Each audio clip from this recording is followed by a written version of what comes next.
오늘 저에게 이제 말씀 주신 주제가 한국의 안보와 한미동맹의 미래인데요. 오늘 이제 전성원 박사님께서는 학자이시기도 하지만 그 정책을 직접 다루셨기 때문에 정책에 관한 매우 구체적인 이야기를 해주셨지만 저는 현재 상황에 대한 분석 측면에서 좀 집중을 해서 말씀을 드리려고 합니다. 한국의 안보에서 한미동맹이 중요하다는 것은 이미 여러분께서 인식을 하고 계신 부분이고 그러한 부분은 모든 사람이 동의하는 부분이기 때문에 그러한 한국의 안보와 한미동맹의 미래가 매우 중요하다는 것은 당연한 전제로 하고 그리고 이제 한미동맹의 두 축이 한국과 미국이라고 한다면 현재 이제 우리 정부의 선택에 관한 문제는 이제 여러분께서 우리 정부의 선택에 관한 그런 부분을 이제 판단하실 수가 있을 것이고 제가 여러분의 그러한 인식에 도움을 드릴 수 있는 부분은 과연 미국 쪽에서는 이 한미동맹에 관한 부분을 어떻게 생각하느냐 하는 부분에 대한 최근의 상황을 말씀드리는 것이 될 것 같습니다. 제가 올해 이제 워싱턴을 이제 7차례 갔고 이제 12월 첫 주에 다시 한번 이제 올해 8번째 출장을 이제 워싱턴으로 가게 되는데 한미 동맹의 미래에 관해서는 사실 별로 이야기를 하지 못하고 있습니다. 왜냐하면 지금 현재 상황은 한미 동맹의 미래가 어떤 식으로 진화해 나갈 것인지 아니면 어떤 식으로 변화할 것인지에 대한 이야기보다는 미국의 정부, 의회 그리고 안보 전문가들이 모두 이 한미 동맹을 어떻게 관리해야 할 것인가 하는 부분에 매우 집중을 하고 있는 상황이기 때문입니다. 최근에 이제 몇 가지 사례를 보시면 스티브 비건 국무부 대북 정책 특별대표가 한국에 와서 이제 소위 말하는 이제 워킹그룹에 대해서 이야기를 정부 관계자들과 이야기를 나눠봅니다. 그리고 이제 가장 최근에 이제 외교부 이동훈 본부장과 구체적으로 밝혀지진 않았지만은 통일부 청와대 등의 실무 인사들이 같이 워킹그룹에서 이제 미국에 가서 이야기를 나눈 것으로 알고 있습니다. 워킹그룹이라는 것의 미국 쪽의 배경은 다른 것 같습니다. 이따가 제가 제 주제 발표에서 조금 더 이제 부연 설명을 드리겠지만 현재 미국의 안보를 중시하는 정통적인 관료들 그리고 전문가들의 생각과 트럼프 대통령의 생각이 똑같은 상황이 아닙니다. 아까 전성원 박사님께서 말씀하셨지만 트럼프 대통령의 접근이라는 것은 좋은 말로 하면 독특하고 조금 나쁜 말로 하자면은 이런 동맹에 대한 그리고 안보에 대한 인식보다는 매우 단기적인 접근을 하고 있기 때문에 안보 문제를 다루는 관료, 의회 전문가, 그 다음에 이런 연구소들의 전문가들의 생각과는 매우 다른 상황입니다. 그렇기 때문에 이 미국의 관료들이 우려하는 바는 만약 이런 관료 차원에서 한미 간의 동맹의 문제가 불거지게 될 경우 트럼프 대통령은 그 문제를 기화로 삼아서 오히려 한미동맹을 약화시키는 방향으로 이야기할 가능성이 높다는 것이죠. 그렇기 때문에 지금 관료들 차원에서는 한미동맹의 문제가 더 크게 불거지는 이러한 상황을 막기 위한 노력을 하고 있습니다. 그렇기 때문에 이번에 워킹그룹이라는 것은 미국의 입장에서 본다면 이번에 워킹그룹 회의 이후에 폼페이오 장관이 직접 언론 인터뷰를 통해서 이야기를 했지만 무슨 일이 발생을 하고 그 이후에 이런 것을 수습을 하는 상황이 되기보다는 미리 한미 간의 이야기를 해서 한미 간의 의견 차이가 노출이 된 것을 막아보자라는 것입니다. 그리고 이제 그러한 말뜻에는 이제 한국 정부가 현재 미국 정부와 다른 행동을 먼저 하고 그 이후에 미국 정부가 그것을 어떻게 수습하게 되는 이러한 상황을 막장하는 것입니다. 어제 신문을 보시면 일본의 은행이 이제 대북 제재를 위반한 사례 때문에 미국 검찰의 조사를 받고 있다는 이야기가 나왔습니다. 많이 들으셨겠지만 우리나라의 은행들도 이제 미국의 재무서 그리고 국무부와 접촉이 있었고 지난번 이제 북한산 석탄이 들어오는 사례에 있어서도 과연 이것이 어떤 사례인 것인가 하는 문제인데 사실 이 문제가 이제 어느 정도 미국에서 받아들이고 있냐 하면 미국의 제재는 우리가 우리가 석탄 문제가 나왔을 때 이것은 이제 수입업자들이 속임수를 쓴 것이고 수입을 하게 된 우리나라의 이제 발전소나 그리고 그 수입 과정에 관여하게 된 은행은 이제 속은 거기 때문에 이제 문제가 없다라는 이제 입장을 이제 일반적으로 취했는데 이번에 이제 일본 은행이 미국의 조사를 받게 된 것도 그리고 많은 미국 은행들이 현재 주의를 기울이고 있는 것은 소위 듀 딜리전스라고 해서 주의의 의무를 위반했기 때문입니다. 그러니까 내가 고의로 북한산 제품을 구입을 하거나 아니면 북한에게 돈을 송금하는 내가 알고서 했다는 것이 문제가 아니라 내가 모르고서 했다고 하더라도 그러한 행동이 그러한 상황이 일어나지 않게끔 내가 충분히 주의를 기울였는지에 대한 의무가 이 은행 그리고 업체들에게 있는 것이죠.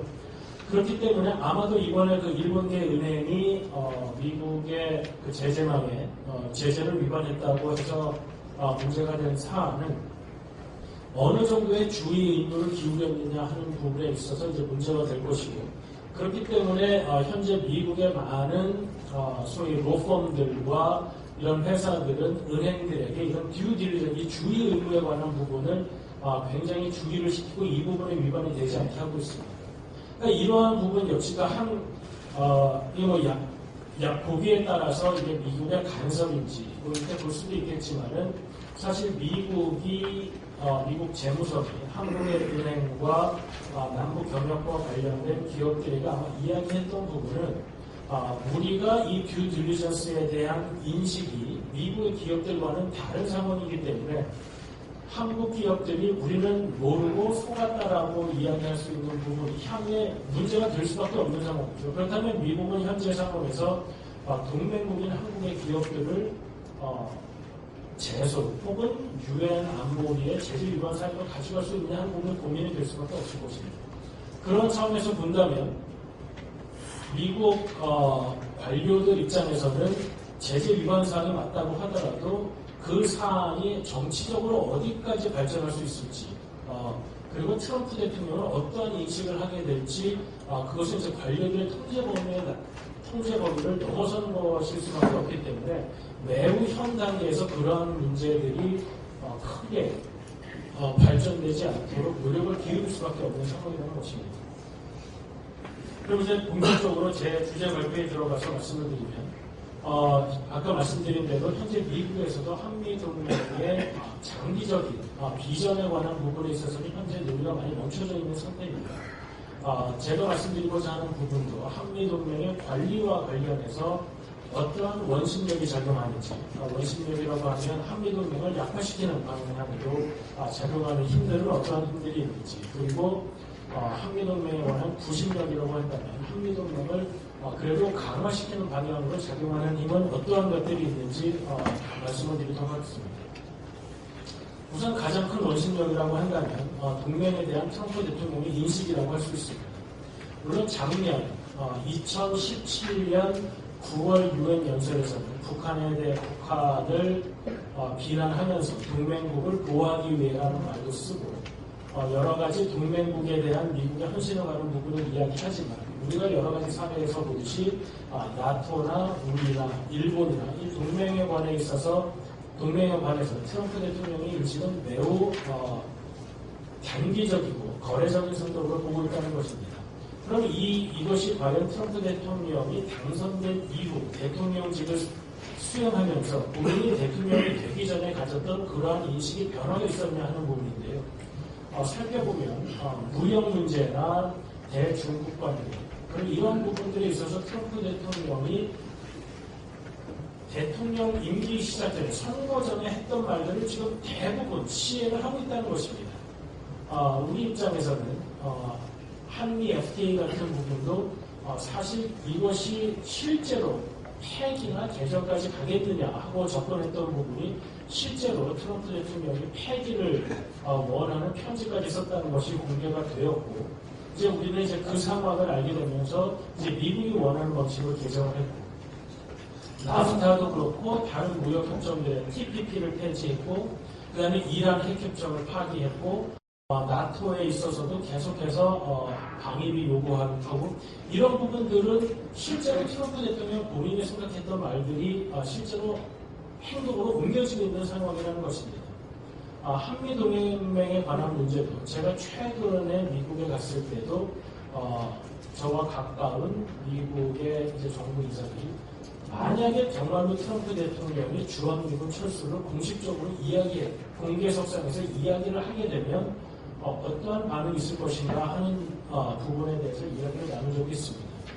그래서 제가 실제로 그럴 가능성이 있냐고 물어보면 여전히 트럼프 대통령은 백악관 회의 때 계속해서 주한미군이 왜 있어야 되느냐 하는 이야기를 한다는 것입니다. 그렇기 때문에 이게 언제 어느 순간 트럼프 대통령이 그러한 이야기를 할지 모르기 때문에 실무 관료로서는 그거의 수습을 위한 어떠한 방편을 준비하기 위해서 그러한 이야기를 할 필요가 있다는 것입니다. 그렇기 때문에 이 트럼프 대통령의 동맹에 대한 인식이 저는 언제고 불거질 수 있는 동맹에 대한 원심력이라고 보고 있는데 근데 이것이 꼭 유독 트럼프 대통령 개인의 특이한 생각이냐라고 하면 꼭 그런 것만은 아닙니다. 트럼프 대통령이 2016년 5월 후보 시절에 처음으로 본인의 외교안보 구상에 대해서 이야기를 했는데 이 트럼프 대통령의 외교안보적인 생각, 그러니까 미국이 국제 문제에 덜 관여하고 그리고 오히려 미국 내부 문제에 신경을 써야 한다는 그러한 기조에 맞는 여러 가지 이론들이 사실 제기되어 있는 상태입니다. 이러한 부분이 트럼프 대통령의 대내적 정책 부분과도 관련이 되어 있는데 특히 이번 11월 6일에 있었던 미국의 중간선거를 본다면 이러한 트럼프 대통령의 생각이 미국민들이 물론 굉장히 갈라져 있기는 하지만 미국에서도 상당한 정책적인 지지를 받고 있는 부분이라는 것을 확인할 수가 있습니다. 소위 이제 현직 대통령의 무덤이라는 것이 이제 대통령 중간선거인데 이번 대통령 선거를 보면 트럼프 대통령은 이제 상원에서는 오히려 의석수를 늘렸고 주지사 선거도 많은 부분에 있어서 선방을 했을 뿐만 아니라 하원에서도 이제 30석 미만으로 의석을 이제 민주당에 잃은 상황이 됐습니다. 트럼프 대통령이 비교를 좋아하는 사람이 이제 오바마 대통령인데 오바마 대통령이 2008년에 당선이 되고 2010년 중간선거 때 민주당이 하원에서 60석을 잃었습니다. 그러니까 우리가 볼 때는 오바마 대통령이 훨씬 미국 대내적으로도 일반적인 지지가 높고 훨씬 국내적으로도 소통을 잘하고 그랬던 대통령으로 생각하고 있는데 2년 차의 성적표를 본다면 사실 트럼프 대통령이 오바마 대통령보다는 훨씬 나은 상황이라는 것이죠. 그렇다면 트럼프 대통령이 과연 앞으로 2020년 대선까지 어떠한 정책으로 본인의 어젠다를 밀고 나갈 것인가 하는 부분인데요. 우리가 이러한 선거에 있어서 우리의 생각과 이제 미국의 생각을 얼마나 미국의 생각이 다르다는 점을 이제 인식하지 못하고 우리가 상황을 보고 있는 부분이 드러나는데 11월 중간선거 이전 약 2달, 3달간 그 기간 동안에는 9월 평양 정상회담도 포함되어 있고 UN 회의도 포함되어 있고 그리고 10월달 이제 폼페이오 장관의 방북도 포함되어 있는 상황입니다. 그리고 8월달에 8월 말에 폼페이오 장관이 북한을 가려다가 막판에 취소되는 상황이 벌어졌고 또 8월 말에 스티브 비건 국무 대북 정책 특별대표로 임명되는 상황들이 있는데 우리 언론의 해석 그리고 우리 언론에서 주로 인용하는 우리나라의 전문가들의 해석은 트럼프 대통령이 중간선거 때문에 대북 문제에 몰두할 수밖에 없다. 성과를 거두기 위해서 노력할 것이다라는 그렇기 때문에 무언가 급진적이 있을 것이다라는 뷰의 추측 내지는 보도가 많이 있었습니다.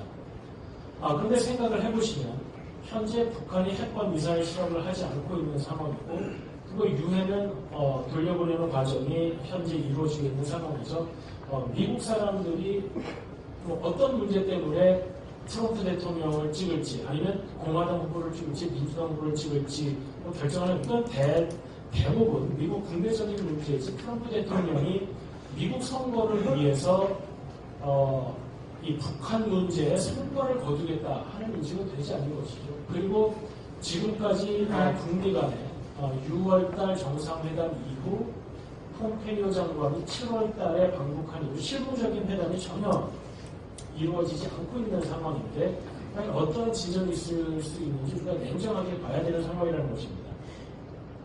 그렇다면 과연 이제 우리의 정책과 미국의 정책이 어떤 차이가 있어서 이러한 미국의 트럼프 대통령의 인식과 이제 관료들의 인식이 다를 수 있는 것인가 하는 건데요.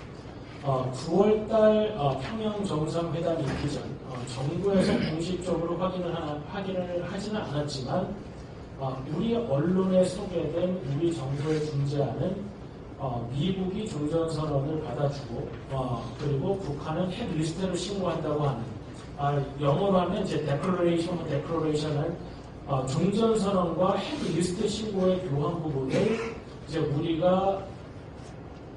우리 정부는 미국에 가서 계속해서 이야기를 했던 부분인 것이죠. 그러니까 미국이 종전선언을 받아주면 북한이 핵 리스트 신고를 하게 될 것이라는 것을 계속해서 미국을 설득했는데 9월 평양 정상회담을 보면 그것은 북한도 받지 않는 아니었던 것이 드러났던 것입니다.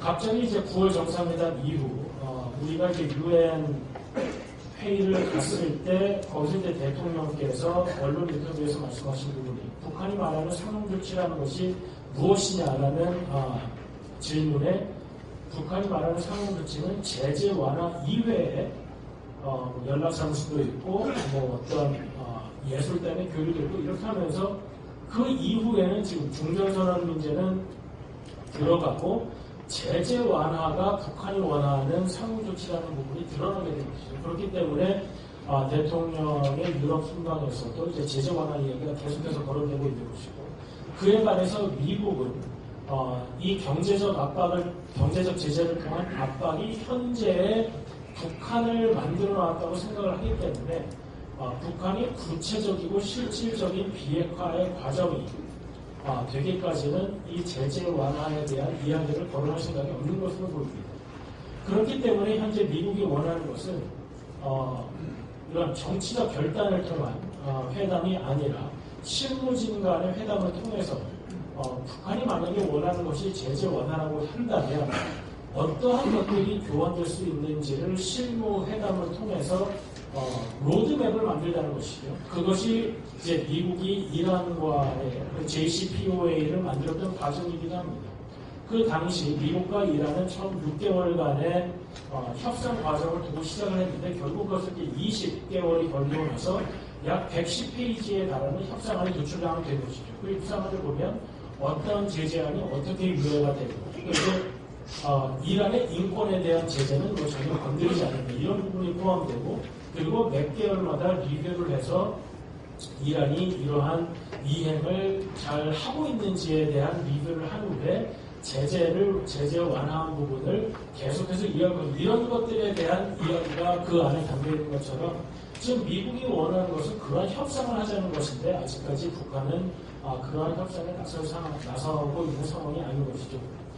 그렇다고 본다면 과연 이러한 부분에 있어서 이제 과연 북한과 미국이 의견 차이를 좁힐 수 있느냐 하는 부분인데 11월 8일 김영철과 폼페이오가 뉴욕에서 만나기로 했다가 취소된 부분이 저는 이러한 부분에서 양국의 인식차가 지금 좁혀지지 않고 있는 상황이라고 생각이 됩니다. 북한은 6월 12일에 트럼프 김정은 회담에서 본인들이 어느 정도 이익을 봤다. 그 형식이 본인들에게 유리하다는 생각이 있기 때문에 아마도 북한에서는 폼페이오 장관을 만나게 되면 제2차 북미 정상회담에 대한 날짜를 먼저 정하려고 했을 것입니다. 근데 이제 미국이 생각하는 미국의 실책은 뭐였냐면 6월 12일 트럼프 김정은 정상회담의 날짜를 정해놓고 실무회담이 진행되다 보니까 실무회담에서 비핵화에 대한 구체적 진전이 없었다고 하더라도 정상회담이 열릴 수밖에 없는 상황이 된다는 것이죠. 그렇기 때문에 우리가 모두 알듯이 큰 틀에서는 트럼프와 김정은이 이야기를 했지만 그 이후 구체적인 비핵화 방법론에 관한 협상이 그 어떤 것도 지금 이루어지지 않고 있는 상황이라는 것입니다. 그렇기 때문에 현재의 폼페이오 장관의 입장은 본인의 향후 정치적 문제들을 고려하고 했을 때, 그리고 몇 차례 북한과의 만남을 통해서 그러한 정상회담을 통한 북한의 비핵화 방법론이라는 것에 대해 의구심을 가질 수밖에 없는 상황이 될 것이죠.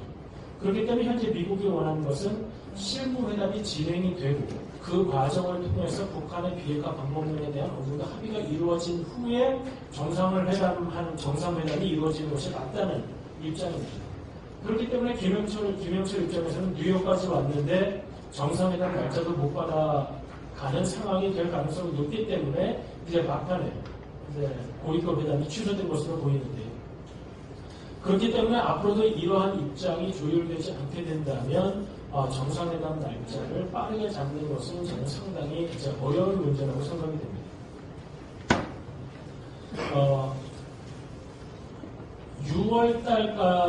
6월달에 정상회담이 빨리 이루어지게 된 계기를 살펴보시면 당시에는 처음에 이 북한 문제, 아까 전성훈 박사님께서 말씀하신 대로 북한의 비핵화를 이루는 방법은 북한의 정권 교체밖에 없다고 생각하는 존 볼튼 보좌관 같은 사람이 처음에 날짜를 잡았을 때는 없었던 것이죠. 그리고 이제 폼페이오 장관이 북한을 방북하면서 북한에 대한 어느 정도 기대를 가졌던 것이 사실이라고 보여집니다. 그렇기 때문에 존 볼튼 보좌관과 폼페이오 장관 사이에 주도권 싸움이 있었고, 그 당시에는 북한의 비핵화에 대한 기대가 미국 내부에 있었기 때문에 폼페이오 장관이 주도권을 가지고 6월 12일 북미 정상회담까지 이루어졌던 것입니다. 그런데 이제 7월부터 본 이제 하반기에서 폼페이오 장관이 7월 달에 방북할 때 구성한 팀을 보시면 폼페이오 장관은 이미 그 실무 협상팀을 꾸려서 북한을 가고 북한도 그에 상대할 수 있는 실무팀을 꾸려주기를 원했는데 그때부터 이제 북한은 전혀 협상에 나서지 않게 된 것이죠. 특히 우리가 폼페이오 장관이 이제 10월 달 방북을 했을 때 김정은 위원장과의 면담이 약속되어 있다. 그런 이야기를 하니까 우리 보도에서는 이번에는 빅딜이 나올 것이다. 무언가 북한의 비핵화 방법론에 대한 구체적인 합의가 나올 것이다라는 많은 예측이 있었는데 제가 그때 말씀드린 건 뭐냐면 폼페이오 장관의 방북과 관련해서 우리가 올해 판단의 근거로 삼을 수 있는 사례들을 생각해보면 1차 정상회담 이전에 2차례 평양 방북, 그리고 7월 달에 방북 사례, 그 다음에 8월 말에 취소된 사례를 우리가 알 수 있다라는 그걸 가지고 판단해야 된다고 했습니다. 10월 달에 폼페이오 장관의 방북이 있기 전에 폼페이오 장관이 김정은 위원장을 만난 것은 6월 12일 정상회담 있기 전 2차례였던 것이죠. 그 2차례는 북한의 비핵화에 대한 구체적 방법론이라기보다는 단지 북미 정상회담에 대한 날짜를 잡는 게 주 목적이었을 것입니다. 그렇기 때문에 김정은으로서도 폼페이오 장관을 만나는 것이 아무런 부담이 없었던 것이죠. 근데 이제 7월 달에 미국이 본격적으로 비핵화 협상을 이야기하려고 한 순간 김정은이 못 만났던 것이고 협상이 김영철보다 잘 안 이루어졌던 것이고 8월 달에 다시 한번 폼페이오 장관이 스티브 비건 대표를 임명하면서 북한을 가져갔을 때는 아예 방북 자체가 취소된 것이죠. 그럼 10월 달에 김정은이 만나기로 한 상황은 과연 무엇이냐? 그때까지만 해도 다시 미국의 분위기는 뭐였냐면 9월 달 평양 정상회담, 그리고 이제 영변 핵시설 핵이 나왔지만 미국은 지금 4차 전쟁까지도 이야기했는데 이러한 기대감이 높은 상황에서 또다시 정상회담 이야기를 하러 가니까 김정은을 만난 것이지 당시에는 비핵화 협상에 관한 구체적인 이야기가 나올 수가 없었던 상황인 것입니다. 그러니까 다시 이번에 비핵화 협상에 대한 구체적인 이야기를 하려고 하니까 11월 8일 고위급 회담이 이루어지지 못한 상황이 되는 것입니다. 그렇기 때문에 제가 볼 때는 앞으로 이러한 비핵화 협상에 대한 구체적인 진전이 언제쯤 이루어질지에 따라서 폼페이오 장관은 현재는 이제 볼튼 보좌관과 입장이 매우 유사한 상태가 되었는데 우리가 낙관할 수 있을 정도의 빠른 정상회담은 사실 저는 쉽지 않다고 보는 입장입니다. 물론 트럼프 대통령이 워낙에 예측이 불가한 사람이기 때문에 어떠한 상황에서 어떠한 변수를 가지고 그의 의사결정이 바뀔지 모르지만 앞으로 2019년 미국의 원이 새로 구성되게 된다면 트럼프 대통령이 독단적으로 어떤 대북 정책을 추진하는 것은 상당히 어려움이 따를 수밖에 없습니다. 공화당이 하원 상임위원회를 장악하고 있었던 2018년 동안 사실 북한 문제나 외교 문제에 대해서 상임위원회 차원에서 청문회나 조사가 한 번도 없었다는 것이죠. 왜냐하면 미국 역시 아무리 견제와 행정부와 의회 간의 견제와 균형이 있다고 하더라도 팔이 안으로 붙는 건 이제 마찬가지였어요. 공화당 하원 외교위가 공화당 행정부에 대한 견제와 감시 역할이 매우 느슨했던 것입니다. 그래서 현재 민주당 하원 외교위를 이제 구성하고자 하는 그런 스태프들은 이야기를 한 것이 바로 민주당 하원 상임위가 구성되는 대로 청문회부터 시작한다는 것입니다. 그렇다면 폼페이오 장관, 스티브 비건 대북정책특별대표님은 매우 자주 의회에 가서 협상 상황을 보고해야 되는 상황이 오는 것이고, 그렇다고 본다면 트럼프 대통령이 독자적으로 움직일 수 있는 영역이라는 폭이 매우 제한될 수밖에 없는 것입니다. 그리고 군사 합의나 이런 부분도 현재까지는 트럼프 대통령이 말한 대로 이런 외교적 협상의 기간 동안 있기 때문에 미국 군과 미국의 전문가 그룹이 어느 정도 이해하고 넘어갈 수 있는 상황이 될 수 있다고 보지만, 만약에 내년 상반기까지 뚜렷한 북한으로부터의 진전이 보이지 않는다면 아마도 이제 미국 하원 상원 청문회에서는 미국 군 합참 의장 등이 나와서 이제 청문회에서 발표를 하는 상황이 될 수밖에 없습니다. 그렇다면 이제 질문을 꺼내지는 것이죠. 이렇게 훈련 안 해도 태세가 유지될 수 있느냐? 뭐 이러한 질문들이 이제 나오기 시작하면 트럼프 대통령이 독자적으로 할 수 있는 폭이 점점 이제 좁아드는 상황이 될 수밖에 없다는 것입니다. 그렇기 때문에 저는 오히려 민주당이 하원을 차지하게 된 이 상황이 한미 동맹에 있어서는 구심력으로 작용할 가능성이 이제 높다는 이제 판단을 하고 있는 것입니다. 그래서 이제 미국발 요소는 이러한 트럼프 대통령과 관료들과의 분리, 트럼프 대통령의 매우 독특한 동맹에 대한 인식, 그리고 미국의 정치상, 민주당이 하원을 장악하고 이런 정치 상황의 변화 등이 앞으로 이제 미국으로부터의 한미 동맹에 대한 강화 혹은 약화에 대한 요인이 돼서 그 균형점이 이제 어디일 것인가 하는 부분이 이제 될 수 있다는 말씀을 드립니다. 자, 문제는 앞으로 대북 정책에 있어서 한미 간에 계속해서 의견 차이가 노출될 가능성이 높은데, 이것이 이제 미국 관료들뿐만 아니라 트럼프 대통령과 관료들 사이에서도 한국과 미국의 의견 차이가 인식되는 폭이 매우 달라질 것이라는 것입니다. 그렇기 때문에 이러한 미국에서부터 나오는 이 원심력과 구심력의 차이가 과연 또 우리 정치권, 우리 정부에는 어떤 영향을 미치게 될지에 따라서 단기적으로 한미동맹의 미래는 매우 불안정한 상태를 겪을 수 있을 가능성이 높다라는 말씀을 드리면서 제 발표를 마치도록 하겠습니다. 감사합니다.